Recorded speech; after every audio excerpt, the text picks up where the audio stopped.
Hey guys, welcome back to Isimo, a podcast about the Latino experience in America.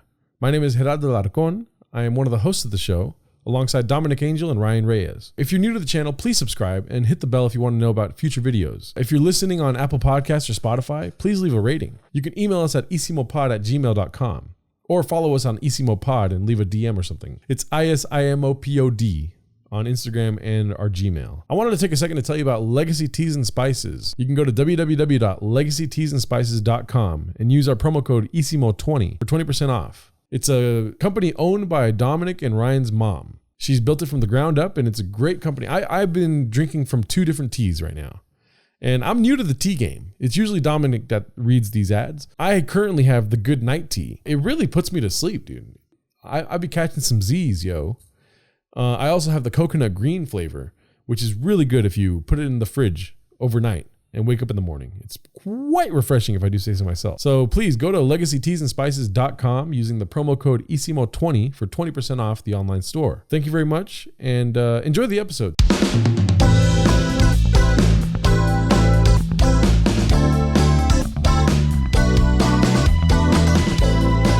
Hello and welcome back to Isimo, a podcast that's called Isimo. My name is Gerardo Larcon, and today I am joined once again by Dominic Angel, Ryan Reyes. They didn't say and that's fine, but it's fine. Dominic Angel and Ryan Reyes.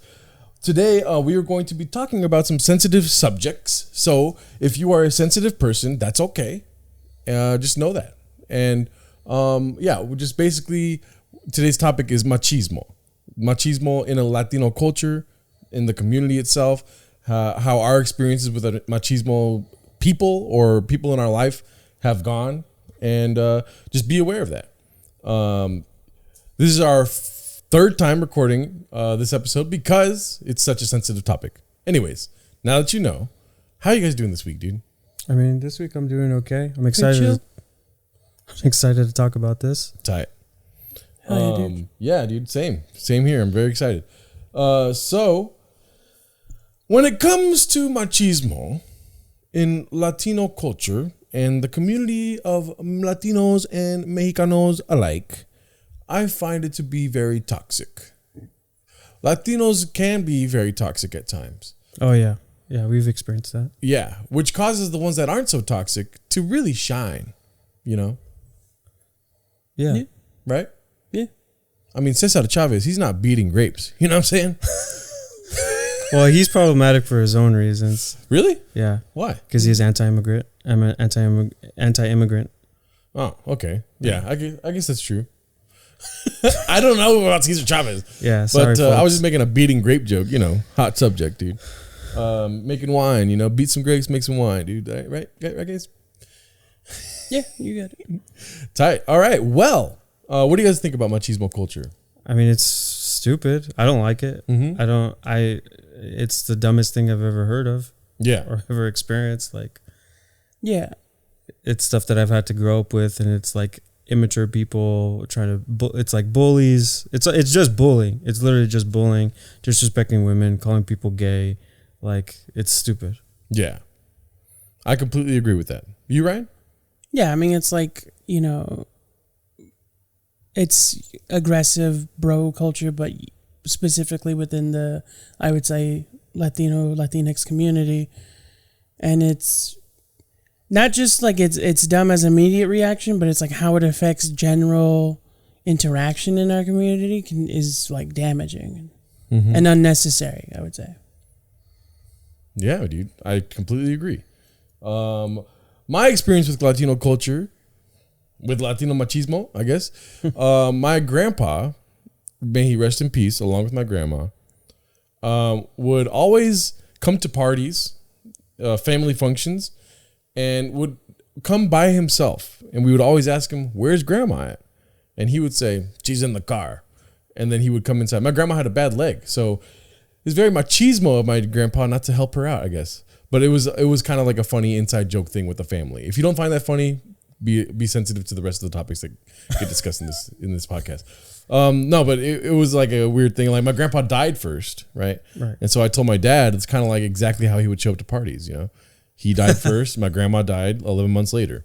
because it took her that long to get out of the car and come inside, you know? Yeah. Anyways, I feel like that's most of my experience with a machismo type of thing.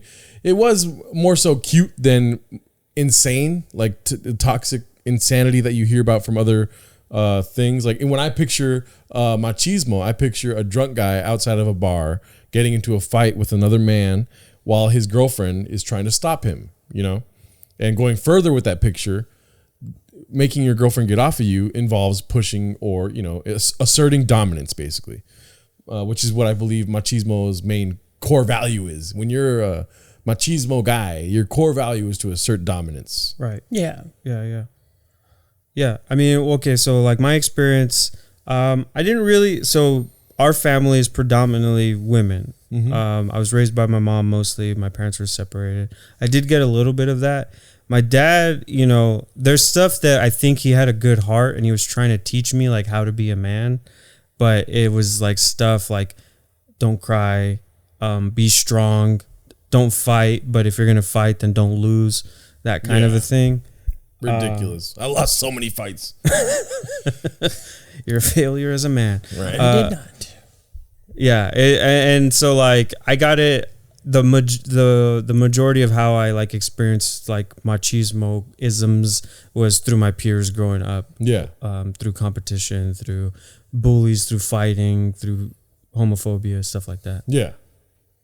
Yeah, same. It was mostly like through external experiences rather than internal, but there are some like little things, back to what I was saying earlier about how it's kind of ingrained into the overall culture, where it was like I had to come out to my dad as queer, and he was, you know, my dad hasn't, you know, cut me out in any way. He's been very okay with it so far. He still treats me the same, but he's still very, like, I guess, open about kind of being a little bit awkward when it comes to anything LGBTQ related.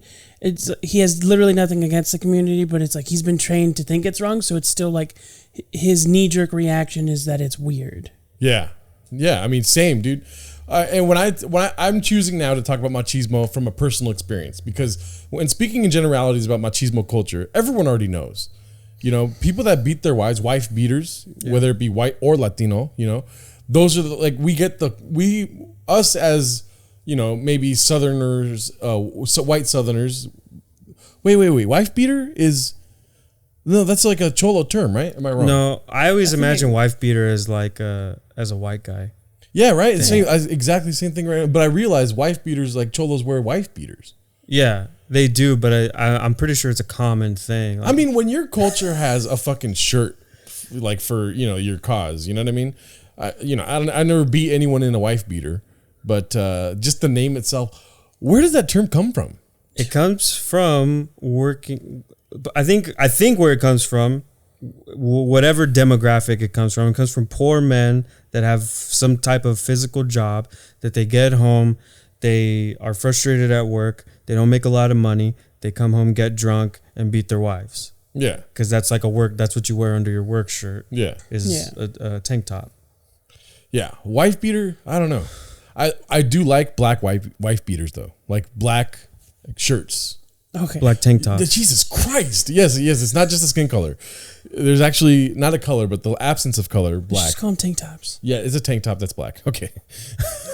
Yeah, it's wild how like wife beaters, it was like a cute name. Like, oh, I'm going to throw on a wife beater. Yeah, like, right. Yeah, I don't know. Anyways, what I was trying to say, I'm speaking more from personal experience and not really citing any personal, literal, like, history of my past, like kind of experience, because I don't feel comfortable doing that. And I don't see the need to do so. But personally, machismo in my life, I have been raised in a machismo way. Yeah. I'm expected to have a Latina wife or a Mexican wife specifically. Right. Which I find to be a little bit machismo. It's like no one else is as good as the Mexican culture is. There's no white woman you're going to bring into this family and she's not going to get accepted. My grandma on my mom's side, she's still alive. I was going to say rest in peace. Anyways, my grandma on my mom's side is very, she's not very compassionate. Let's just say that. You're not allowed to bring a woman to her house unless you're going to get married to her. And if you have a white girlfriend, there's no way in her mind you can get married to her, basically. So there's these weird rules you have to follow basically to enter her house, Yeah. which is wild to me. I don't know. It's a wild thing. And I don't know if that's Marianismo more so than machismo or what it is. Marianismo is kind of a woman accepting the fact that she's subservient to a man. Yeah, Marianismo is about purity and sanctity, about like being virgin like the Virgin Mary. Yeah. So, I mean, that could be a part of it as thinking that Latinos are the most pure. They definitely expecting them to be the most feed pure. into each other a little bit. Yeah, I mean, you can't have one without the other, basically. Yeah. A man can't be machismo if he doesn't have a woman being subservient to him. Yeah. Because let's face it, no man that is machismo would win in a fight versus the most, I don't know, muscular man. I don't know. They wouldn't win fights. I don't know how to say it, if I'm making sense or not. But in my opinion, machismo is all talk, no training. You know what I'm saying? Yeah, like machismo isn't the values that we grow up with, but it is something that's like a reaction to those values. Like, it's this thing where these are the rules to how to be a man in Latino culture, and if you can't match up to those for any reason, you have to find a way to assert that you are a man. So you react kind of aggressively, like you don't want anyone to think that you're weak because you can't do these things. Like like it's always that thing where going back to how they feed into each other. Like the woman supports the man in every way to the point where like if a son isn't married yet, he just like stays home with the mom, and then you have this like 52-year-old dude staying at home, and he's like that's the guy that like can't get a car. He's always getting DUIs. He's always getting into fights because he can't handle anyone looking down at him. Yeah. And so like it's machismo isn't Mexican family values. It's the reaction to not being able to fully sustain that and like that pressure and kind of insecurity of that. I mean, I think they're both one and the same. Like when we talk about what these values are, like what are the values you're talking about? You're talking about a man being expected to be the provider. You're talking about the man expected to have a wife that serves him, having children that serve him, and not showing weakness. Like these are the values that we're talking about.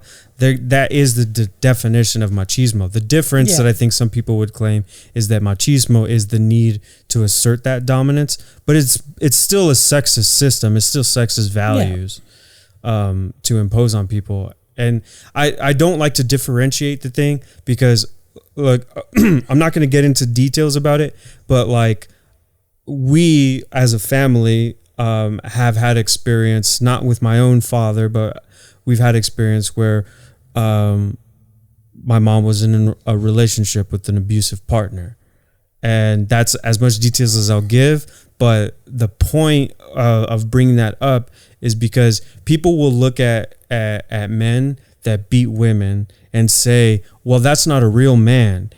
That's a punk. That's not a real man. That's not what a real man does. You can't separate the two by saying he's not a man when the reason why he's causing terror and beating women is because of all of these ideas that you put in his head. You can't like say, oh, you need to fulfill all these checklists, and if you don't, you're not a man. But also don't do this terrible thing. And like if you do that, then you're still not a man. You know what I mean? Mm-hmm. Does that make sense? Like you can't set someone up to do this and then I guess separate the two. That's what I mean. You can't separate the two.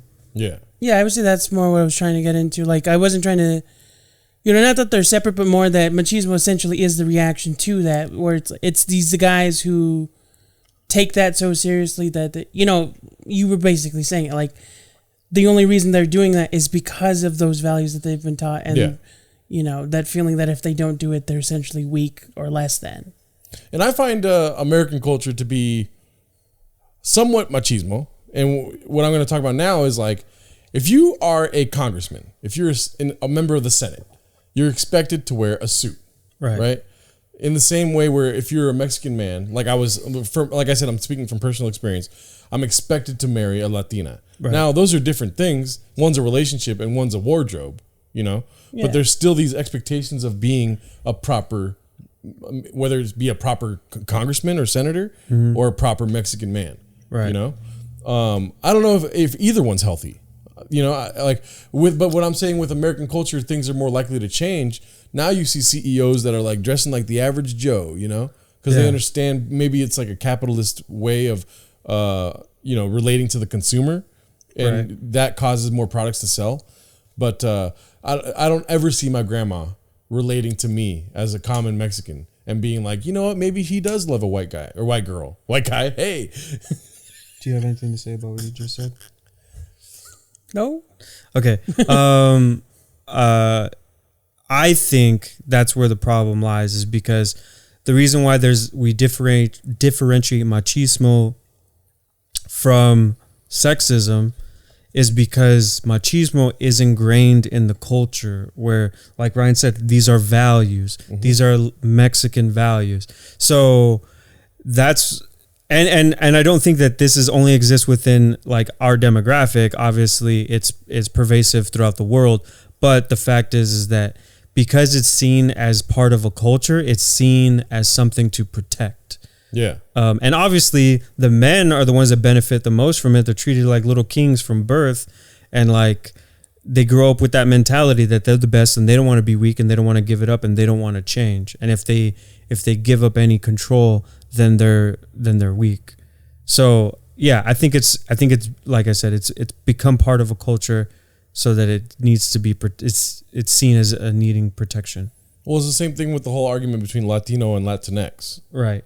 Like, the argument, look, at both sides are dumb, in my opinion. Okay? Really, really, really just both sides. Both sides. The language itself is gendered, If you don't like it, you could just get out of here and speak German then. You know what I mean? I don't know. Like those arguments, right? They're dumb to me. Then on the other side is like everyone needs to feel included, right? Which I'm not saying that's a dumb argument, but just the lengths to which you are trying to change people's minds, in my opinion, is dumb. Maybe we can foster a new generation of people that start to use this term. That's a more realistic way of looking at things. But when you're trying to just change the way people are, as far as even as the most minuscule thing as language goes, it's like changing one letter, right? It tears apart like Mexican values in a sense, because the language is gendered and we have systems in place in the language. I'm not saying who made the language. I hate the word colonizers. Okay. If everyone loves a colonizer, if you're on the right side, all right. You know what I mean? So like, I understand the argument of colonizers. Sorry. I'm not yelling at you guys. I'm yelling at the internet right now. You should be yelling at the colonizers. See, I hate the word colonizers. It's so stupid to me. It's just, it's dumb. Don't blame dead people for the issues that we face now. Instead of blaming people, look for solutions. And I don't think personally, I don't think the solution is one letter. That's not saying that I'm against Latinx, right? I feel like if it's used in a certain way, like I said, to foster a new generation of how we look at things, which I think can be one of the solutions to the machismo problem.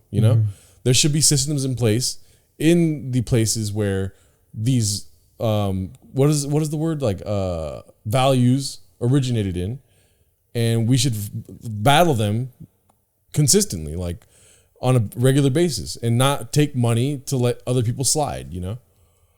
Yeah, no, I definitely agree. We'll touch on the Latina stuff in a different episode. Mm-hmm. Yeah. But because I feel like it's very important though in the masculine aspect of things. It is. I mean, honestly, because it is predominantly men that are the ones that are against it. Obviously, there's plenty of women that don't agree, that think it's dumb as well. A very traditional mindset of not wanting to change the word. And again, it's a really murky thing to talk about, like that we will dive deeper into a different episode. But as so far as like the machismo thing about changing the culture, I mean, I do think it is important as far as like machismo goes and sexism goes. Like that's something we have to fight what's in front of us no matter what.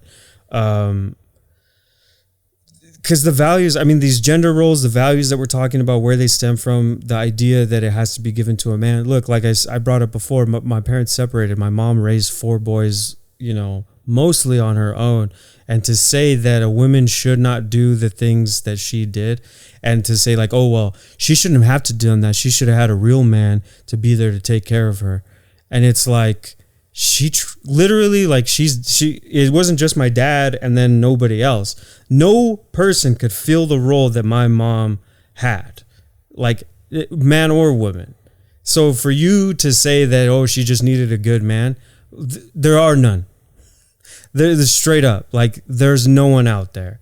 And like, it's disrespectful for what my mom was able to accomplish and what women like my mom are able to do and what they're capable of. Like, and look, if you're a person, man or woman, and that you enjoy traditional gender roles, you know, you're a woman that loves taking care of her man, loves fixing him a plate, loves whatever it is, loves being taken care of, not having to worry, all the arguments you hear. If that's what makes you happy, that's fine. Like, as long as it's not harming anyone, that's fine. I don't care. Do what you do. Do what makes you happy. But to say that these are strict guidelines that should be followed, otherwise you're doing it wrong, it's ridiculous. Yeah, I definitely agree. And I would say, like, to that effect, it's like it should no longer be about, you know, what's traditional. You know, I definitely agree in the idea of, like, connecting to your culture and everything like that. But when it's so specific, like, going back to, like, not liking the word colonizer, like, I think the only reason that that's an argument on the side that's pro Latinx, to use that as an example, is because the defense for that is always like, well, this is tradition, this is how we do it, this is our culture. And it's like, yeah, but that was something that was kind of forced on us. Like, I think we might have touched on it before, but it's like, the indigenous people, like, that, you know, gender kind of wasn't like that for the indigenous people, as far as I know. If I'm wrong, definitely, you know, I'm not claiming to be an expert on anything. I feel like we are the survivors of the indigenous people. We are not the product of the colonizers. You understand? So, like, us choosing to use this language is something that was a tactic of survival. You know? So in my eyes, blaming colonizers for the issues that we have now, I'm not going to say for all our problems. I'm not trying to be dramatic about it. Yeah. But blaming colonizers, in my opinion, is a really cheap way of not really going deeper into the issues that we really face. Right. To that end, sorry, do you want to go? I was going to say, like, we might be saying, I don't know, I don't want to speak for you, but it's like, to that end, like, you know, you made a point that it's a point of survival. It's like surviving from, you know, what was the threat? And when you do dive into it, it's like, it very literally was something that was thrust upon us, to the point where, like, I'm sure we've mentioned this before, there's an issue with, like, Mexican people identifying as indigenous, or even, like, the offspring of indigenous people, because we literally, for most of us, don't know the direct lineage, because it's been erased almost entirely. Well, you're getting a little ahead of yourself. But yeah, but that is also, like, that can be something for a different episode. But you know what I mean? That's just, like, to comment on. Yeah, but it's a conversation that we're having now. And what I'm saying is, being a survivor of the indigenous race that we have, I understand I have 53% Spanish blood. You know, like, that's something that I can't change. Like, these are things about my life that I can't change. Yeah. When it comes to acceptance, I don't use the word colonizers if I'm in acceptance. You understand? Like, colonizers, I am a colonizer then. Therefore, if I am Spanish, I am a colonizer, you know? And if I were to look at things in that light, instead of just accepting the fact that I'm lucky that my lineage, indigenous or European, has survived to this day, and it's now Gerardo Larcon, you know, and I have the choice personally to marry whoever I want. I don't have to abide by my machismo upbringing, you know. I can marry whoever I want and create my next lineage, you know. I think I agree with everything you just said right now. To the point about, like, colonizer, the reason why I use it and the reason why I bring it up and, like, I point out, like, this is a colonizer language is because it is. And I think, like you said, you should accept it. That's out of your control, and you can't blame that for who you are now. Everything that happened has led to who you are now. And I totally see and understand that. But understanding, like, what things are rooted in, it gives you the freedom to change things. It gives you that freedom to say, you know what, I don't have to be on the side of like oppression. I don't have to hang on to oppression. I feel like a lot of times we're taught, not just as, you know, colonizers, Spanish oppression, but like white oppression in the United States, like whoever the powers may be they're the ones teaching the people at the bottom that they should hold on to tradition and they should be thankful and stay where they're at. Like, it's also an idea of like people hating on rich folks. Look, I'm anti-capitalist, I get it, but it's like, if you become successful, you want your kids to do well and you'll do everything to help them, right? But this idea that like we should claim to hardship, we should cling on to being poor, we should cling on to struggle, we should cling on to sexism, all of these things. I think addressing where did we learn that from? Who's the one that instilled that in us in the first place? Because if we are indigenous and we didn't have those systems before, we didn't have a gendered language before, you know, why are we fighting so hard to keep things the same way when we can take that language and restructure it the way that suits the people now? And we can take these traditional values, this machismo culture that was instilled in our people, and we can change it, because that's not who we truly are, or it might not be who we truly want to be. You know what I mean? I would say it's like it's who we don't have to be. You know, I feel like we're all essentially saying, well, it's coming from different places, but we're all essentially saying the same thing. Where it's about choice. It's about like, you know, there's definitely respect to holding on to your culture, but that doesn't mean that has to define every aspect of your life if you don't want it to. Yeah, and I think the important part about this conversation, the colonizer thing, is that I believe personally that's where machismo kind of stems from. We were dominated. And in the craziest statistics of all time, indigenous and Mexican, I guess. Yeah. You know, by multiple European countries. You know, I have so much different blood in me, thanks to Ancestry.com. But, you know, I feel like it's important because that, in a way, in a survival instinct, I feel like people are thinking to themselves, like, this can't happen again. You know, so the buck stops with me. Right.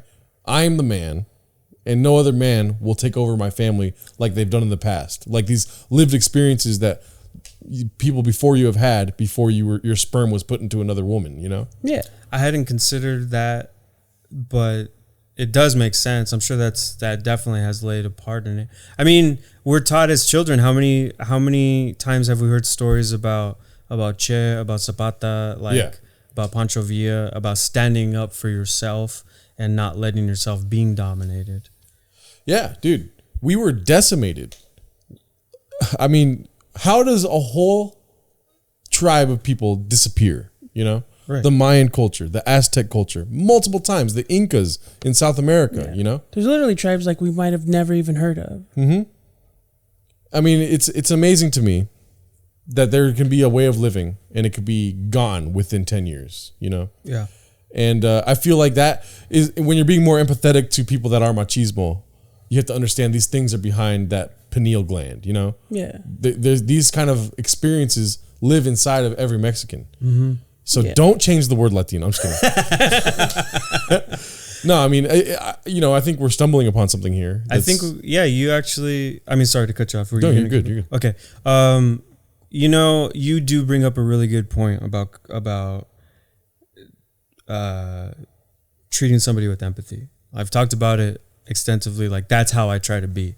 And I do take a lot of this stuff personally. And I do get angry and take it personally because of my lived experience, because of the life that I've had and the men in my life that I've had to deal with that have imposed violence on me and my family.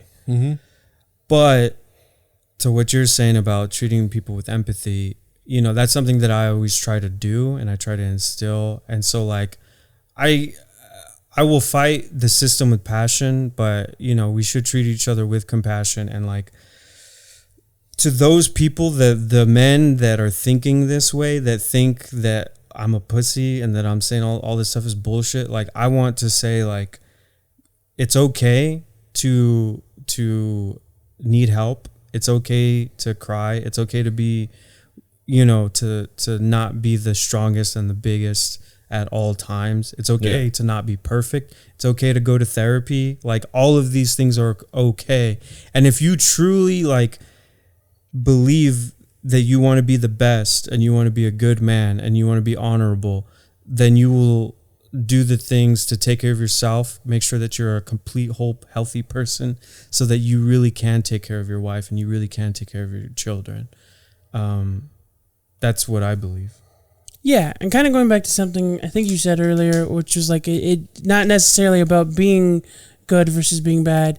I would say another way to look at it is like whether or not that thing is required for you to be your best self, like just in a general sense of like self-sustaining. Like, yeah, there's nothing wrong with like learning how to cook and learning how to do your own laundry for the pure sense of like self-sustainment. Yeah, because it's like something that, going back to your mom, I would say that our family had a semi, traditional upbringing on their own.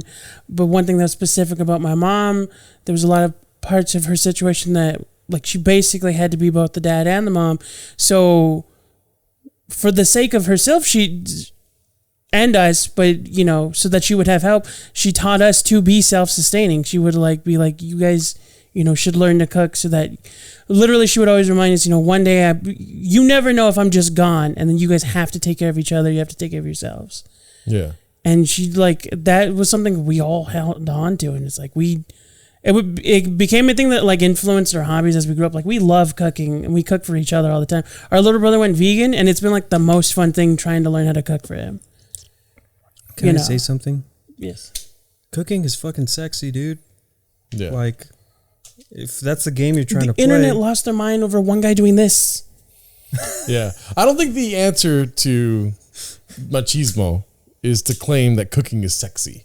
But it is. No, it it's is just sexy. Trust me. Yeah. It's not about good or bad. It's about like what you need to do is to sustain yourself as a person. Yeah. But also, cooking is sexy. Cooking is sexy. And also, like, do your fucking laundry, dude. Going back to, not using colonizer as a form of argument. Right. Take what you can control and, work on that. Right. Like, it's not within your control to tell your mother what to do. Yeah.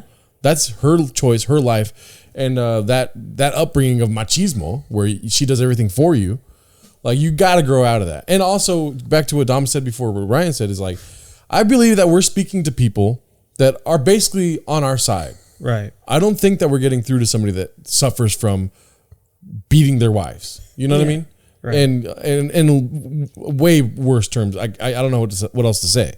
I don't think we're talking to somebody that is 100% in that lifestyle. Right. Yeah. I feel like we're talking to people that have experienced machismo, and we're probably on the negative end of that, And when it comes to that, when we look for solutions to that, maybe offering therapy to somebody that you fucking battled in your life, or maybe offering a 12-step program to somebody. They're not gonna hug you and say, "Oh, thank you so much," Yeah. But it is just doing what you can do, doing your part, cleaning your side of the street, noticing an issue and not being okay with it, noticing an issue and not going to other people and talking about it. Yeah. I'm not saying man up. I'm not saying like, because that's a machismo thing to do. All I'm simply saying is, you can control things that are within your grasp or within your reach. Yeah. If I can add to that, I want to add this. If we do by any chance reach that guy, because honestly, I've met enough dudes, not related, not even like friends, but just happen to be, I overheard a guy in my neighborhood like flip out and then break down afterward. I can say almost for, I don't want to say for a fact, that I know that it's because you don't know why you're so angry. Yeah. And that's why we're saying this. Like, if we happen to reach those guys and you're watching this, like, it's cool, dude. Like, it's not the end of the world if you can't do it. You just learn how. Like, there's nothing wrong with needing help. And there's nothing wrong with being so vulnerable about it. Because what is wrong about it is when it affects, like, I won't give any names or any personal relationship, but I once saw a dude like flip out on his 12-year-old brother because he talked shit about him in a video game. Yeah, see? That's fucking if crazy. it reaches that point, then like take a step back, dude. And it's like if you don't know why you're so angry, but you know that that's what it is, like, for the sake of yourself, take a minute and just figure out why. You know, so that you can understand a better way to deal with that. Yeah, no, I definitely agree. I mean, this whole thing about like not being able to feel your emotions and suppress everything. Because what do? You self-medicate with drugs, with alcohol. We all know the stereotype of the drunk Theo that either starts fights or that starts crying, or does inappropriate stuff. But it's all the same thing. I mean, and this is a big part of machismo. Shows its face in other ways. There's like nice guy culture that we didn't get into. Men that obsess with women that think that, oh, I'm not that, I'm so nice, and then get upset. That's a whole other topic that I probably shouldn't have brought up so late into the thing. Well, no, it's true. Like, you're bringing up drugs. You're bringing up glorifying things. Yeah. This glorification in our culture. Yeah. Our culture being Latino culture, you know? Yeah. Yeah. The glorification of drugs, ego fueling as opposed to ego diminishing, right, is not helping the issue. And I feel like, back to what I was saying earlier, that subset of people that we are talking to, right, I believe that's a strong message, you know? Yeah. Drugs are not to be done. You know, they are medical things, you know? Yeah. Don't laugh, Ryan. Why are you about to laugh right now? I'm sorry. Every time you go into that, it's a knee-jerk reaction in my brain of that stupid Michael Jordan thing. And I apologize for that. Yeah. Yeah, no, so drugs, you don't ever need to drink alcohol. Yeah. You do not need to do drugs. Those are things that become normal to you when you start doing them more and more. But realize, when you were a kid, you would see your Theo smoking weed, or you would notice your Theo's hyper energetic, you know? And a question like, why is that, you know? And then that question, that curiosity slowly turns into a glorification of it and wanting to be these idols that you had growing up, which is, I'm speaking from experience, you know? I noticed people in my life, and I know them to this day to be people that I looked up to. And I still feel that way. You can't get rid of that. Yeah. You know, but I can, you know, again, control what I can control and not do drugs and alcohol. I'm sober, you know. It wasn't an easy thing to do. And I'm not saying that's the answer, but the glorification of being the man, the glorification of drugs and alcohol, all these things are ego boosters when you should be trying to get rid of your ego. Yeah. Just understanding what things have power and why. Like the ego, everything you just said, all of these substances, all of these beliefs that they have such a power over you, and you know, understanding for yourself and helping others understand that this is something that was taught to you through lived experience, maybe not directly if somebody's sitting you down and teaching these lessons, but this is something that you learned throughout your life that is simply just like, it's almost like a lie. Like, it's just like, it's a false reality that was fed to you, and that you don't need to keep consuming Or perpetuate. That's the word.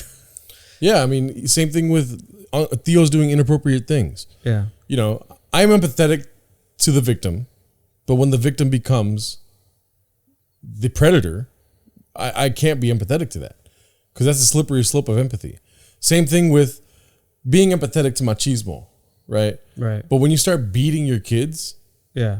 I can't be empathetic to that because of personal experience, and my empathy never got me anywhere.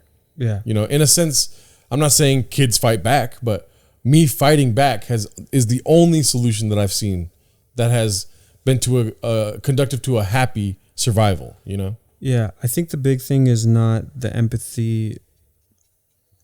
Empathy doesn't mean let stuff slide. Yeah. It doesn't mean let it Be a doormat. Yeah, Yeah. don't be a doormat.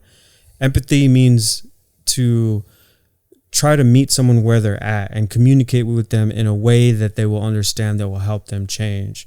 And for some people, that takes, you know, the love from your heart for wanting this to stop and wanting a person to no longer be like that, to standing up for them and maybe getting violent, maybe showing them that, hey, this isn't the solution. If this is what you really want, you know what I mean?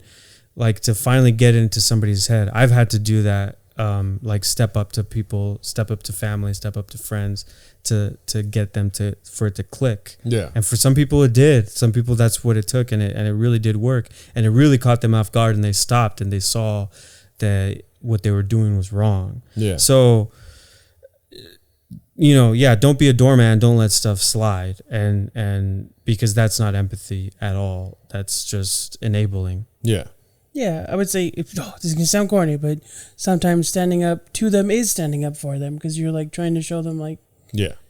Like I'm full of anecdote. Now, I had a very close friend who like had a mean streak where like they were a really nice person all of the time except for when they got mad. And as we got older, it got to the point where like they got extremely mad. Like I don't think they've ever physically hit another person, but to avoid that, they'd punch something they could break or they would throw stuff. I've been that guy. And so, like, literally one time it got to the point where they were, like, destroying the room we were in. And so I didn't fight them, but I'm a big guy. I know how big I am. I'm not strong, but I know I'm big. I literally just held them until they would stop. And I literally just turned back and said, like, look what you're doing, regardless of what we're angry about, regardless of if I'm wrong. This is too much. And this is something that stems from something else that you need to work on yourself. Also, if somebody's stopping you from getting into arguments, it's probably because they know you're going to get violent. Yeah. I mean, why do you think I got all these picture frames up, dude? So many holes in the wall right here. You I punch a hole in the wall and then I put a picture. You have a grid system. Yeah. Just so I can get it out and also look pretty fashionable, dude. Yeah. That'd be weird. Oh, that's not a sketch, but like an interior decorator, that's their design. Yeah. Altogether, just don't hurt other people. I mean, Ryan said it earlier. Just don't, I don't know. And if you don't think you're hurting somebody, ask somebody, like, I did this earlier. Is that okay? Yeah. Be vulnerable. Being vulnerable is not being soft. Being vulnerable is being a part of the future, I believe, as opposed to recreating the past over and over and over again. Don't go to jail. Don't be an idiot. That's not normal. That's an unmanageable lifestyle, basically. Yeah.